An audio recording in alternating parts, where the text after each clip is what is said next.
Kitchen and ব্লগে সবাইকে স্বাগত। আজকে আমি বানাবো বিউলির ডালের রস বড়া। এর জন্য আমি কিছুটা ডাল আগের দিন রাত্রেবেলা ভিজিয়ে রেখেছিলাম। এবার ডালটা আমি মিক্সির মধ্যে দিয়ে পেশাই করে নেব। বিউলির ডালটা পেশাই করা হয়ে গেছে, যে এত সুন্দর একটা ব্যাটার তৈরি হয়েছে। এবার এইটাকে আমি তুলে নেব।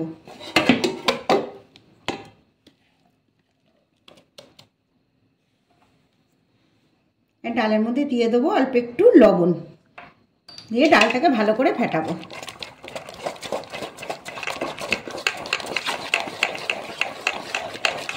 ডালটা ফেটানো হয়ে গেছে।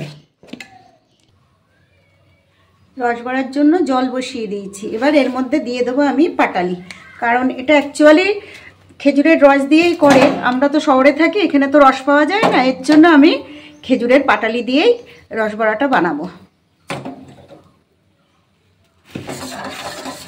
এই গুড়টা দিয়ে জলটা আমি ভালো করে ফুটিয়ে নেব। আর এটা দেখতে ঠিক খেজুরের রসের মতো হয়ে যাবে। তেল গরম হয়ে গেছে, এবার আমি ছোট ছোট বড়া ভেজে নেব।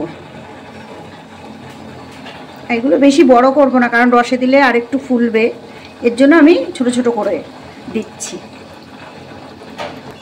আর এইভাবে আমি এই যে বাটি, যে এক বাটি নিয়েছি, এইভাবে সব বড়াগুলো আমি ভেজে নেব।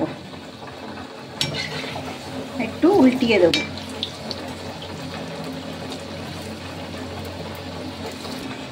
বড়াগুলো ভাজা হয়ে গেছে, এবার বড়াগুলো আমি তুলে নেব। বড়াগুলো সব ভাজা হয়ে গেছে। এবার এই যে গুড় আর জল দিয়ে যে রসটা করে রেখেছিলাম, এবার এর মধ্যে আমি দিয়ে দেবো বড়াগুলো।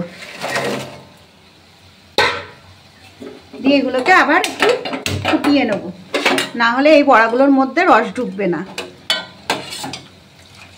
আর যাদের ওখানে রস পাওয়া যায় না, তারা গুড় আর জল মিশিয়ে এইভাবে বড়া তৈরি করে খেয়ে দেখো, একদম রসের মতোই স্বাদ লাগে। রস বড়াটা রেডি হয়ে গেছে, আর কতটা নরম হয়েছে তোমাদেরকে আমি কেটে দেখাচ্ছি। পুরো ফুলে টোপা টোপা হয়ে আছে। আর এর মধ্যে রস সব টেনে নিয়েছে, তো রসটা কমেও গেছে, কিন্তু খেতে খুব সুন্দর হয়েছে।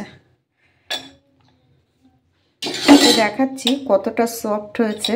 এমনি দেখো রস বেরোচ্ছে, এই যে